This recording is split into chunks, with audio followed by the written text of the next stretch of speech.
अस्सलाम वालेकुम रहमतुल्लाहि व बरकातुहू। दोस्त अहबाब, जैसा कि आप लोग जानते हैं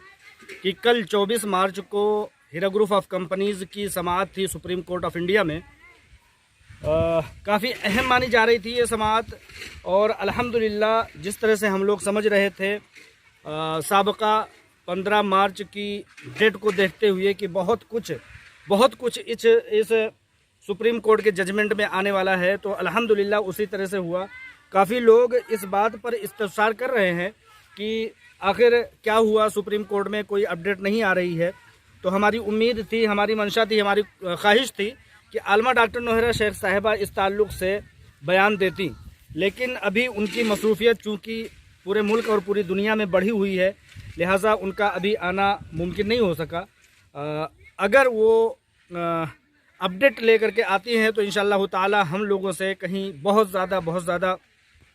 हक़ाइक़ पर मबनी होगा। हम इस बात का इंतज़ार करते हैं, लेकिन एक छोटे पैमाने पर जहाँ तक हमारे तक बात पहुँच चुकी है कि सुप्रीम कोर्ट में कल के जजमेंट में, कल के फ़ैसले में, कल की सुनवाई में जो चीज़ें खुल करके आई हैं वो आखिर क्या चीज़ रही है। तो अल्हम्दुलिल्लाह बहुत ज़्यादा फ़ाइट करने के बाद, लड़ाई लड़ने के बाद डेटा पर सुप्रीम कोर्ट ने कल बहुत सख्त रुख अख्तियार करते हुए हीरा ग्रुप ऑफ कंपनीज़ को ये हुक्म दिया है, ये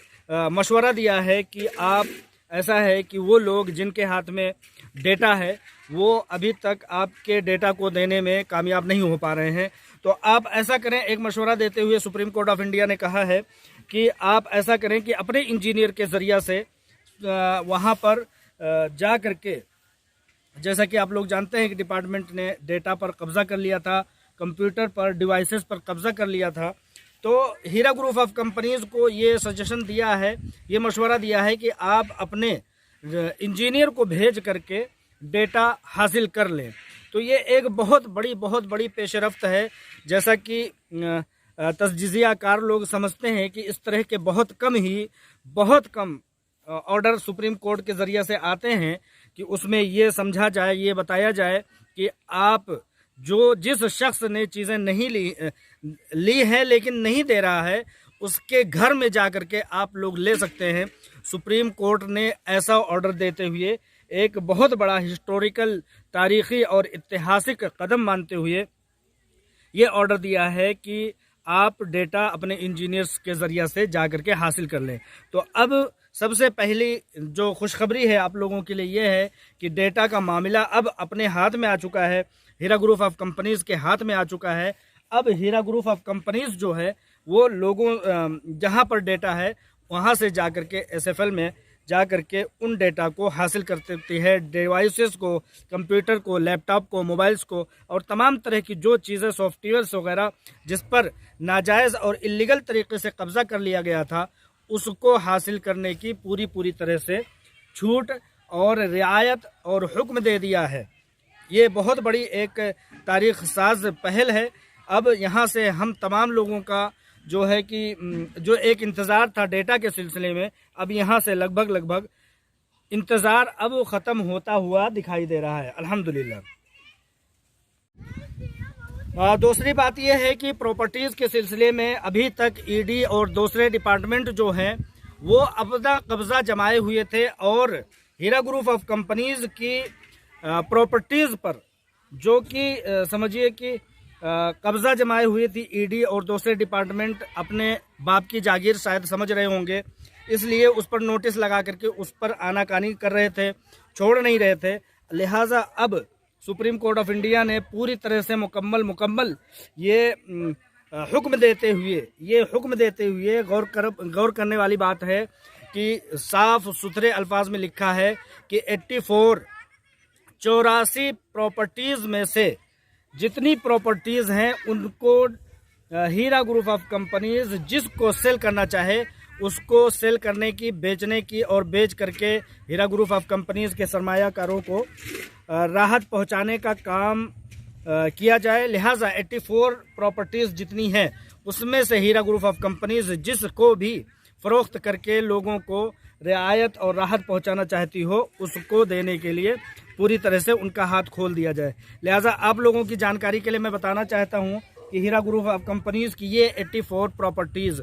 कोई प्रॉपर्टी ऐसी नहीं है अल्हम्दुलिल्लाह कि जो 100 करोड़ से कम की प्रॉपर्टी हो। अल्हम्दुलिल्लाह आप लोगों की दिली खुशी के लिए और राहत के लिए ये चीज़ मैं बता रहा हूँ। और इसके अलावा मैं बता दूँ कि कोई भी प्रॉपर्टी 100 करोड़ रुपए से कम की नहीं है और हज़ारों करोड़ से ऊपर की लागत की मालियत की ये प्रॉपर्टीज़ हैं। लिहाजा इन बातों के बताने का मतलब ये है कि इन प्रॉपर्टीज़ को फ़रोख्त किए बगैर आलमा डॉक्टर नौहरा शेख साहिबा का दावा है कि मैं लोगों की अमानतें देने में कामयाब हो जाऊंगी। लेकिन अब एक कदम और बढ़ करके ये है कि 84 प्रॉपर्टीज़ में से जिन प्रॉपर्टीज़ को आलमा डॉक्टर नौहरा शेख साहिबा हीरा ग्रुप ऑफ कंपनीज सेल करना चाहती हो उसको सेल कर सकती हैं। तीसरी अपडेट में से हुक्म जो हीरा ग्रुप ऑफ कंपनीज के हक में आया है, ऐसे एक कॉलोनी, उन कॉलोनियों पर, उन प्रॉपर्टीज़ पर जिस पर लैंड ग्राइबर, ज़मीन माफिया और डिपार्टमेंटल लोग, जैसा कि मैं कहा करता हूं कि जितना बड़ा ओहदा उतनी बड़ी प्रॉपर्टी पर लोगों ने कब्जा कर लिया। अगर कोई कमिश्नर था तो उस कमिश्नर ने कई मंजिला इमारत पर कब्जा जमाने का पूरा प्रोग्राम बना रखा था। ये जो ऐसे कॉलोनी की है, जहां तक मैं समझ पा रहा हूं, वो ये है कि एक ऐसी प्रॉपर्टी थी लगभग हज़ारों करोड़ की प्रॉपर्टी, जिसको लैंड ग्राइबर, वहाँ के ज़मीन माफिया, वहाँ के बिल्डर, वहाँ के MP MLA कॉरपोरेटर से मिल करके लोगों ने उस पर कब्जा कर लिया था, ये सोच करके कि आलमा डॉक्टर नौहरा शेख साहिबा अभी बाहर आने में काफ़ी वक्त उनको लगेगा। लिहाजा इस पर, इन प्रॉपर्टीज़ पर, इन खाली ज़मीनों पर कब्जा करते हुए इन लोगों ने नई इमारतें बना ली थी, ये सोच करके कि आलमा डॉक्टर नौहरा शेख साहिबा को आने में लगभग साल लग जाएंगे। इस दरमियान में हम प्रॉपर्टीज़ को बेच करके कहीं से कहीं निकल जाएंगे, हमको कुछ जवाब नहीं देना पड़ेगा। लिहाजा इन लैंड ग्राइबर्स को, इन ज़मीन माफिया को खरी खोटी सुनाते हुए सुप्रीम कोर्ट ऑफ इंडिया ने हीरा ग्रुप ऑफ कंपनीज के हक में फैसला देते हुए कहा है कि SA कॉलोनी या जो भी प्रॉपर्टीज़ हैं उन तमाम प्रॉपर्टीज़ पर निशानजद करते हुए ये बता दिया है कि ये प्रॉपर्टीज़ जो हैं वो हीरा ग्रुप ऑफ कंपनीज़ की हैं। लिहाजा अपनी बदनज़रियाँ जो भी लैंड ग्राइबर्स हैं वो हटा लें, अपना तसल्लुत हटा लें। इनकम टैक्स का एक आप लोगों ने नोटिस देखा होगा, काफ़ी लोगों ने, काफ़ी यूट्यूबर्स ने उसको ये कहा था कि हज़ारों करोड़ का आलमा डॉक्टर नौहरा शेख साहिबा पर और हीरा ग्रुप ऑफ कंपनीज पर इनकम टैक्स लागू हो गया है। लिहाजा वो हज़ारों करोड़ का बताया जा रहा था। कहीं ना कहीं एक नोटिस देते हुए सुप्रीम कोर्ट का तवज्जो मबजूल कराया गया इस जानिब और बताया गया कि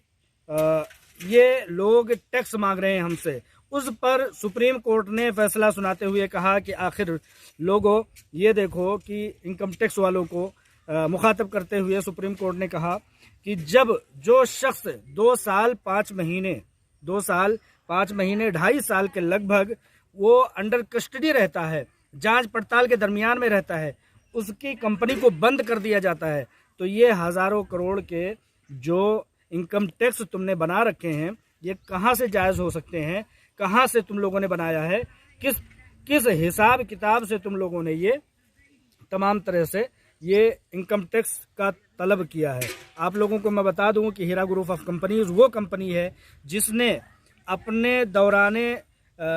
समझिए कि जब कंपनी चल रही थी उस दरमियान 100 करोड़ रुपए का इनकम टैक्स अदा किया था। लिहाजा डिपार्टमेंट के लोगों ने, वैसे ये चीज़ बिल्कुल समझ में आती है, कोई भी अंधे से अंधा शख्स हो, बहरे से बहरा शख्स हो और गूंगे से गूंगा शख्स हो, उसको जब ये बताया जाएगा कि कंपनी बंद थी तो उस दरमियान में तुमने नोटिस कैसे जारी किया कि इनकम टैक्स हज़ारों करोड़ का दिया जाए। कहीं ना कहीं इन लोगों को प्रेशराइज किया गया होगा। जैसा कि आप लोग जानते हैं कि बैक से कोई और सपोर्ट कर रहा है, नोटिस पर नोटिस और तमाम तरह से कस्टडी पर कस्टडी कोई और ले रहा है। तो यहाँ भी इनकम टैक्स का एक बहाना बनाते हुए नए तरीके से हीरा ग्रुप ऑफ कंपनीज को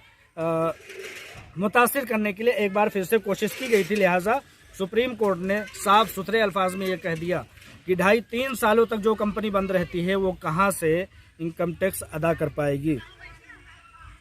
एक अपडेट ये है कि SFIO के अलावा अब कोई department Hira group of companies की तरफ नज़र उठा करके देखेगा नहीं। सुप्रीम कोर्ट ने साफ सुथरे अल्फाज में यह बयान कर दिया है कि अब हीरा ग्रुप ऑफ कंपनीज की तरफ किसी को जसारत नहीं होनी चाहिए, किसी को हिम्मत नहीं होनी चाहिए कि वो नज़र उठा करके देखे। अगर किसी को इतना शौक़ है तो वो जा सकता है SFIओ में जा सकता है और वहाँ पर अपनी तमाम तरह की बेचैनियों को मिटा सकता है। हीरा ग्रुप ऑफ कंपनीज की तरफ या आलमा डॉक्टर नौहरा शेख साहिबा की तरफ मुल्क की कोई दूसरी एजेंसी आइंदा नज़र उठा करके नहीं देखेगी। सुप्रीम कोर्ट ने वाज़ेह अल्फाज में ये चीज़ बता दिया है और ये चीज़ बता दिया है सुप्रीम कोर्ट ऑफ इंडिया ने कि जो भी डिपार्टमेंट हो, जो भी शख्स हो, जहाँ की भी सरकार हो, जहाँ की भी हुकूमत हो, उसने आलमा डॉक्टर नौहरा शेख साहिबा की हिरासत, उनकी गिरफ्तारी, उनकी कस्टडी किस बुनियाद पर ली थी, इस बात का आप लोगों को मुकम्मल जवाबदेह होना पड़ेगा। आप लोगों को जवाबदेह होना पड़ेगा कि CCS हो या ED, CID हो या कोई भी इन्वेस्टिगेशन एजेंसी हो, उसने आलमा डॉक्टर नौहरा शेख साहिबा का गिरफ्तारी जो ली है वो किस बुनियाद पर ली है और जो FIR किए गए हैं वो किस बुनियाद पर FIR किए गए हैं। लिहाजा यहाँ पर एक बात खुल करके सामने आती है कि जिन लोगों ने FIR किया है, जिन लोगों ने डिपार्टमेंट का रास्ता अख्तियार किया है, जिन लोगों ने कंपनी को बंद कराने के लिए, कंपनी को डैमेज कराने के लिए जिन लोगों ने ये इक़दामात किए हैं, अब यहाँ सुप्रीम कोर्ट के इस ऑर्डर से खुला साफ शफाफ ये मैसेज जाता है कि उन लोगों को अब पता लगेगा, जैसा कि मैंने बहुत पहले कह दिया था कि अभी तो कंप्लेनरों का दफ्तर खुला ही नहीं है, वो दरवाज़ा खुला ही नहीं हुआ है जहां पर कंप्लेनरों का एहतसाब होगा, वो सेक्शन अभी आया ही नहीं है। तो लिहाजा सुप्रीम कोर्ट के इस ऑर्डर से अब मैं समझता हूं कि उन लोगों के गुनाहों का, जिन्होंने हीरा ग्रुप ऑफ कंपनीज पर FIR किया, गलत इल्ज़ाम लगाया, उनको गिरफ्तार करके जगह जगह पर ले जाया गया, सख्त से सख्त जांच पड़ताल की गई, कंपनी को तोड़ने के, डैमेज करने की और बर्बाद करने की मुकम्मल कोशिश की गई। अब उन सब लोगों को एक एक लफ्ज़ का जवाब देना होगा। लिहाजा ये तारीख़ी जो सुप्रीम कोर्ट ऑफ इंडिया का जजमेंट है, इसको बार बार पढ़ने के लायक है और सुप्रीम कोर्ट के ताकत को और सुप्रीम कोर्ट के जजमेंट को समझने के लायक है ये ऑर्डर। इंशाअल्लाह ताला मैं समझता हूँ कि मैंने अपनी बात, आधी अधूरी बात पहुँचाने की कोशिश की है और हम कोशिश करेंगे, ख्वाहिश करेंगे, हमारी मंशा ये होगी कि आलमा डॉक्टर नौहरा शेख साहिबा इस पर मज़ीद और रोशनी डालें ताकि हक़ाइक़ का हम लोगों को भरपूर इल्म और जानकारी हो सके। इन्हीं बातों के साथ मैं अपनी बात ख़त्म करता हूँ। अस्सलामु अलैकुम रहमतुल्लाहि व बरकातुहू।